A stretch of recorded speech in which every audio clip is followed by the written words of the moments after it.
दोस्तों, कई सालों बाद एक ऐसा खतरनाक वैम्पायर जिंदा हो जाता है जो इंसानों का खून पीकर उनकी सारी यादों को पढ़ लेता था। इस एडवेंचरस कहानी की शुरुआत फ्लैशबैक से होती है, जहां हमें मार्कस और विलियम नाम के दो भाई दिखाए जा रहे थे। मार्कस और विलियम दोनों ही अमर होते हैं क्योंकि उनके फादर अलेक्जेंडर एक शाही खानदान से थे। पर कुछ समय बाद मार्कस को चमगादड़ काटने की वजह से वो एक वैम्पायर में कन्वर्ट हो चुका था, और वहीं विलियम को भेड़ियों ने काट लिया था, इसीलिए उसके अंदर वॉल्फ की पावर आ जाती है। पर विलियम अपनी शक्तियों का गलत यूज करके सभी इंसानों को मारने लग जाता है। उसने तो मार्कस के भी किंगडम पर जाकर हमला कर दिया था। अब यहाँ मार्कस के लोगों को जब इस बारे में पता चलता है तब वो तुरंत ही विलियम के पास आ गए थे। सबसे पहले तो मार्कस के साथियों ने उन लोगों को जला दिया था जिसे कि विलियम ने काट कर इन्फेक्ट कर दिया होता है, क्योंकि कुछ समय बाद वो सारे लोग भेड़ियों में कन्वर्ट हो सकते थे। मार्कस के लोगों ने तो विलियम को पूरी तरीके से जंजीर से बांध कर रखा था। विलियम तो अपने खौफनाक भेड़िए के रूप में आ जाता है। इतने लोगों की जान लेने की वजह से मार्कस के साथी कहते हैं कि हमें इसे मार देना चाहिए, लेकिन मार्कस इस तरीके से अपने छोटे भाई विलियम को मरने नहीं देना चाहता था। इसीलिए उसने डिसाइड किया कि वो विलियम को हमेशा के लिए कैद करके रखेंगे। अब ये पूरा सीन प्रेजेंट टाइम में आ जाता है, जहाँ पर हम सर्लिन नाम की एक वैम्पायर को देखते हैं जिसने मार्कस के एक साथी को जान से मार दिया था। मार्कस जो अपने समय का बहुत ही खतरनाक वैम्पायर था, वो इतने सालों तक जिंदा रहने के लिए अपने आप को जमीन के अंदर दफना कर रखता था। लेकिन सर्लिन को ये बात पता थी कि अगर मार्कस को ये सारी चीजें पता चल गई तब वो मुझसे बदला लेने के लिए जरूर आएगा। सर्लिन का तो माइकल नाम का एक बहुत ही अच्छा दोस्त होता है। अब यहाँ कुछ लोगों ने डिसाइड किया कि वो मार्कस को जाकर खत्म कर देंगे, क्योंकि मार्कस इतना ज्यादा पावरफुल वैम्पायर था कि अगर वो आजाद हो गया तब उसके सामने कोई भी नहीं टिक पाएगा। वो सारे लोग जैसे ही जमीन को खोदकर बाहर निकालते हैं तब शॉकिंग बात ये थी कि मार्कस वहाँ प्रेजेंट ही नहीं होता, और अब उनके सामने अचानक मार्कस अपने असली रूप में आ जाता है, जो था एक बहुत ही ज्यादा खतरनाक वैम्पायर। मार्कस के दो बड़े बड़े पंख भी होते हैं, और अब वो तो वहाँ पर मौजूद सभी लोगों पर हमला करके उनका ब्लड पीने लगा, जिससे मार्कस को काफी सारी पावर्स और एनर्जीज मिलती हैं। साथ ही साथ मार्कस जिस भी आदमी का खून पी रहा था उसकी सारी यादें भी वो सोख लेता है, और अब मार्कस अपने मरे हुए साथी के कातिल को ढूंढना चाहता था, यानी और कोई नहीं बल्कि सर्लिन। यहाँ सर्लिन अपने दोस्त माइकल के साथ एक मिशन पर निकली होती है। अब एक जगह रुकने के बाद सर्लिन अकेले ही थोड़ा आगे चली गई थी कुछ काम करने के लिए, लेकिन उसे जरा भी आइडिया नहीं था कि मार्कस उसका पीछा कर रहा है। सर्लिन लगातार अपनी जान बचाकर वहाँ से भागने लगी थी। वहीं दूसरी तरफ माइकल को काफी भूख लगने की वजह से वो तो खाना खाने लगा था, पर ये इंसानों का खाना उसे पचता ही नहीं, इसीलिए माइकल ने तुरंत ही उल्टी कर दी थी। तब जाकर हमें एक बात रिवील होती है कि माइकल एक वॉल्फ है जो अभी अपने इंसानी रूप में मौजूद था। उसी रेस्टोरेंट में कुछ पुलिस वालों की नजर टीवी चैनल पर चली गई, जहां माइकल की तस्वीर दिखाकर कहा जा रहा था कि ये एक बहुत ही बड़ा क्रिमिनल है। पुलिस वाले तो माइकल को उसी रेस्टोरेंट में देखकर उस पर गोलियां चलाने लगते हैं। माइकल तो चुपचाप अपनी जान बचाकर तुरंत जंगल में भागने लगा था। इत्तेफाक से थोड़ा और अंदर जाने के बाद सर्लिन और माइकल एक दूसरे से मिल जाते हैं, लेकिन सर्लिन ने देखा कि माइकल की बॉडी पर बहुत सारे बुलेट्स के निशान हैं और वो खून निकलने की वजह से काफी ज्यादा कमजोर हो चुका है। इसीलिए अब सर्लिन माइकल को कहती है कि तुम जल्द से जल्द मेरा खून पी लो, जिससे कि तुम्हें थोड़ी सी एनर्जी मिलेगी। माइकल के ऐसा करने पर उसे सच में काफी ज्यादा पावर्स मिल रही थी, और अब वो दोनों तुरंत ही वहाँ से भागने लग जाते हैं। लेकिन असली खेल तो अब शुरू हुआ था। उस जगह पर अब मार्कस आ जाता है जो सर्लिन को जान से मारना चाहता था, लेकिन मार्कस के ऐसा करने से पहले ही माइकल ने लगातार उसके ऊपर गोलियां चलाना स्टार्ट कर दिया था।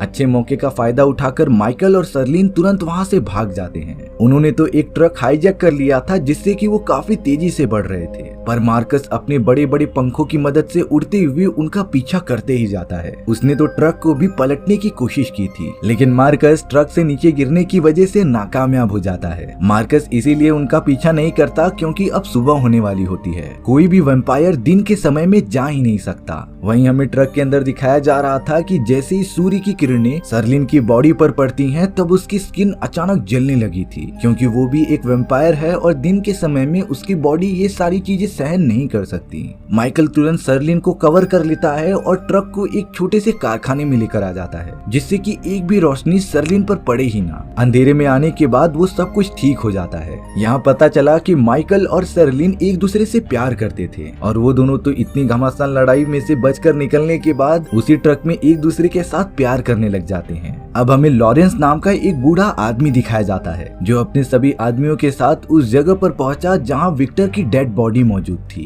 लॉरेंस ने जब विक्टर की बॉडी को चेक किया तब उसके अंदर एक अजीब तरीके का डिवाइस मौजूद होता है। उस डिवाइस के अंदर सर्कुलर टाइप का कोई तावीज इंसर्ट करना था। ये तावीज किसी और के पास नहीं बल्कि माइकल के पास होता है। माइकल ने तो ये तावीज सेरेलिन को भी दिखाया था, पर सेरेलिन को भी उसके बारे में कुछ पता नहीं होता। इसीलिए अब लॉरेंस अपने सभी आदमियों को आदेश देता है कि वो सरलिन और माइकल को कैसे भी ढूंढ कर लेकर आएं। वहीं सरलिन जब उठती है तब उसे अपने पास माइकल का वही तावीज दिखाई दिया। सरलिन नहीं जानती थी कि आखिर ये तावीज क्या करता है। उसने तो बिना कुछ सोचे समझे तावीज के बीच वाला हिस्सा दबा दिया था जिससे कि वो थोड़ा सा बड़ा हो जाता है। अब अचानक से सरलिन को अपने पास्ट की कुछ विजन्स आने लगे थे जिसमें वो एक बच्ची होती है और उसके हाथ में वही लॉकेट मौजूद था। ये सारे विजन्स एकदम धुंधले थे इसीलिए सरलिन इन्हें समझ ही नहीं पाती। वो तो इस तावीज के बारे में माइकल से भी पूछती है लेकिन माइकल को भी कुछ नहीं पता था। इसीलिए सरलिन ने माइकल को बताया कि मैं एक बहुत ही पुराने वैम्पायर को जानती हूँ जिनके पास वैम्पायर्स की हिस्ट्री की काफी सारी नॉलेज मौजूद थी। वो जरूर हमारी मदद करेंगे इस तावीज के बारे में पता लगाने के लिए। माइकल और सरलिन तुरंत निकल पड़े थे उस वैम्पायर के लोकेशन की तरफ। हालांकि वो दोनों कई घंटों का सफर तय करके उस जगह पर पहुंच जाते हैं लेकिन रास्ते में उन्हें कई सारे भेड़ियों का सामना करना पड़ा। माइकल भी सरलिन की मदद करता है उन्हें हराने के लिए और अब वो दोनों उस आदमी के पास पहुंच चुके थे जो वैम्पायर्स के सारे इतिहास के बारे में जानता था। सरलिन ने उस वैम्पायर से पूछा कि आखिर तुम इस लॉकेट के बारे में क्या जानते हो। तब जाकर उस इतिहासकार वैम्पायर ने बताया कि दुनिया का सबसे पहला वैम्पायर मार्कस था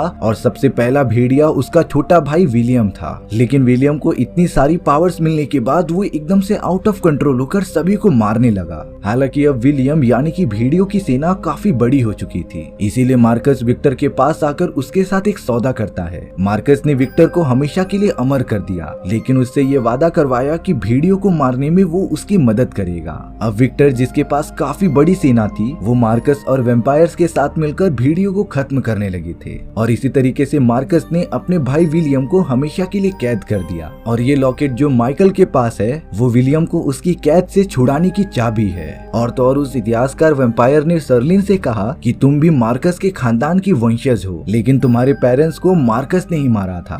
सरलिन जब छोटी होती है तभी से उसके दिमाग में वो सारी यादें भरी थी जहाँ पर मार्कस के भाई विलियम को कैद किया गया था। यानी कि अब मार्कस के अलावा सिर्फ सरलिन को ही पता होता है कि विलियम कहाँ पर है और इसी तावीज की वजह से विलियम को उसकी कैद से आजाद किया जा सकता है। लेकिन सरलिन ने उस वैम्पायर से और भी सारी चीजें पूछी जिसका जवाब उसके पास नहीं होता। इसीलिए उस इतिहासकार वैम्पायर ने सरलिन को एक दूसरे आदमी के बारे में बताया जो उसकी मदद कर सकता था। सरलिन माइकल के साथ तुरंत ही वहां जाने के लिए निकल जाती है लेकिन अब कुछ समय बाद वहां पर मार्कस आ जाता है जो उसी इतिहासकार वैम्पायर को काफी मारते हुए उससे सारी बातें पूछ रहा था। कुछ ना बताने पर मार्कस ने उसका पूरा खून ही चूस लिया जिससे कि मार्कस को पता चल गया था कि सरलिन और माइकल यहाँ पूछताछ करने आए थे। इसीलिए अब मार्कस अपने बड़े पंख निकालकर उन दोनों के पीछे चला गया था। सरलिन अब बताए गए आदमी के पास पहुंच जाती है। शॉकिंग बात ये थी कि वो आदमी और कोई नहीं बल्कि लॉरेंस था जिसने इससे पहले विक्टर की बॉडी में से वो डिवाइस बाहर निकाला था। लेकिन जैसे ही सरलिन ने लॉरेंस के हाथ पर वो अंगूठी देखी जो सेम टू सेम माइकल के लॉकेट से मैच कर रही थी तब सरलिन समझ जाती है कि ये आदमी जरूर अलेक्जेंडर है यानी विलियम और मार्कस का फादर। लॉरेंस ने कहा कि हाँ मैं पहले उस नाम से जाना जाता था लेकिन अब नहीं। सरलिन लॉरेंस से पूछ रही थी कि आखिर मार्कस मेरे पीछे क्यों पड़ा है।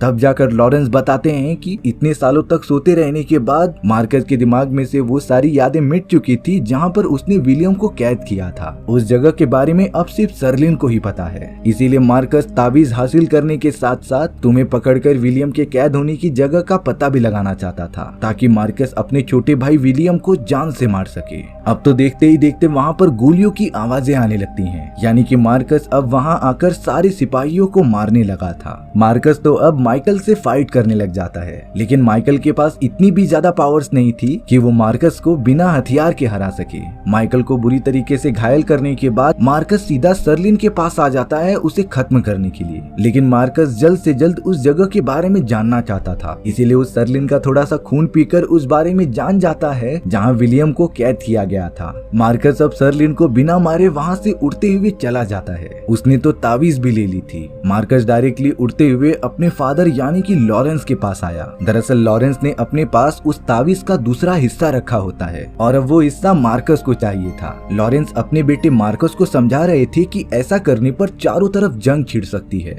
और फिर ऐसा भी हो सकता है कि सिचुएशन तुम्हारे हाथ में भी ना रहे। लेकिन मार्कस बता रहा था कि अब कोई भी भेड़िया या फिर वेम्पायर ऐसा कुछ भी नहीं रहेगा। मैं और मेरे भाई के मेल से एक ऐसी प्रजाति तैयार होगी जो वेम्पायर और भेड़ियों का कॉम्बिनेशन होगा। मार्कस ने तो उस लॉकेट का दूसरा पार्ट हासिल करने के लिए अपने ही फादर की जान ले ली होती है। वहाँ सर्लिन को पता चला कि माइकल बुरी तरीके से घायल होने के बाद मर चुका है। सर्लिन बहुत ही ज्यादा रोने लग गई थी, पर अब वो सीधा लॉरेंस के पास आ जाती है जो अब मरने वाला था। लॉरेंस सर्लिन को कह रहा था कि मैं मरने वाला हूँ, तब तुम मेरा खून पी लो जिससे कि तुम्हें काफी सारी पावर्स मिल सकती हैं। और अब अगले ही मोमेंट में लॉरेंस की मृत्यु हो चुकी थी। सर्लिन को पता था कि उसे क्या करना है, इसीलिए अब वो लॉरेंस के बहुत सारे लोगों के साथ उसी जगह पर जाने लगती है जहाँ पर विलियम की बॉडी को कैद किया गया था। लेकिन मार्कस तो सर्लिन से पहले ही उस जगह पर पहुंच जाता है, जो एक कैद खाने के पास आकर उसी लॉकेट को उसके अंदर डालकर खोल देता है। वहाँ पर तो इतने सालों से विलियम कैद हुआ था जो पूरी तरीके से भेड़िया बन चुका होता है। उसकी शक्ल बहुत ही ज्यादा डरावनी और खौफनाक लग रही थी।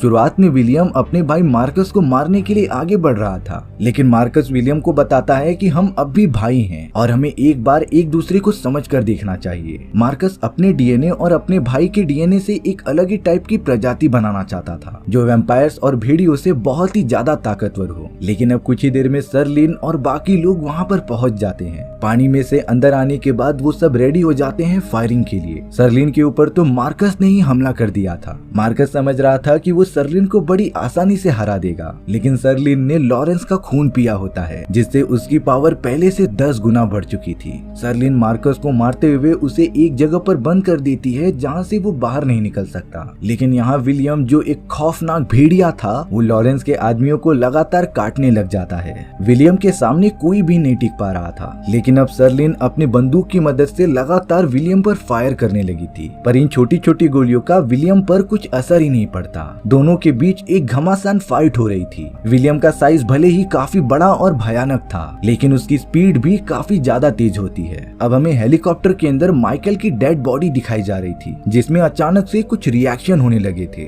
ऐसा लग रहा था कि माइकल के अंदर किसी टाइप की एनर्जी आ रही है। सर्लिन तो लगातार विलियम को मारने की अपनी पूरी कोशिश कर रही थी, लेकिन विलियम इतनी जल्दी हार मानने वालों में से बिल्कुल नहीं है। अब हमें दिखाया जा रहा था कि मार्कस ने अपनी सारी पावर्स लगाकर उस दीवार को उठा लिया था और आजाद हो गया था। सर्लिन के सामने अब मार्कस और विलियम मौजूद थे, जो उसे बुरी तरीके से मारने के लिए आगे बढ़ते ही जा रहे थे। लेकिन अगले ही मोमेंट में वहाँ माइकल अपने पूरे अवतार में आ जाता है। माइकल तो डायरेक्टली विलियम से लड़ाई करने लगा था। वहीं मार्कस सर्लिन को पकड़ लेता है, लेकिन इस बार सर्लिन मार्कस को काफी अच्छी टक्कर दे रही थी, क्योंकि उसके बॉडी में लॉरेंस का खून जो दौड़ रहा होता है। लेकिन यहाँ माइकल विलियम से लड़ते हुए आखिरकार अंत में उसे जान से मार देता है। मार्कस को जब ये पता चला तब वो एकदम आउट ऑफ कंट्रोल होकर अपने नुकीले पंख निकालते हुए सर्लिन के बॉडी में घुसा देता है। सर्लिन पूरी तरीके से घायल हो चुकी थी, पर अब उसने मार्कस के उस पंख को तोड़ते हुए एक नुकीला भाग मार्कस के सर के आर पार कर दिया था, यानी कि सर्लिन ने मार्कस को मार दिया था। विलियम, मार्कस, विक्टर और अलेक्जेंडर सारे बुरे लोग मारे जा चुके थे। यहाँ ताज्जुब की बात ये थी कि सर्लिन के ऊपर थोड़ी सी रोशनी पड़ती है और इस बार सर्लिन की बॉडी जल ही नहीं रही थी। माइकल भी ये देखकर एकदम से हैरान रह जाता है। दरअसल ये सब लॉरेंस के खून की वजह से हुआ था, जो अब सर्लिन की बॉडी में होता है, और अब सर्लिन एकदम शांतिपूर्वक माइकल के साथ अपने आगे की जिंदगी गुजारेगी। इसी तरीके से हमारी ये एडवेंचरस कहानी यहीं खत्म हो जाती है। सो व्यूअर्स, आपको ये स्टोरी कैसी लगी कमेंट सेक्शन में बताना भूलना मत। और अगर आपको मेरा एक्सप्लेनेशन 1% भी अच्छा लगा होगा ना, तो वीडियो को लाइक एंड चैनल को सब्सक्राइब जरूर कर देना। मिलते हैं नेक्स्ट वीडियो में। Bye bye.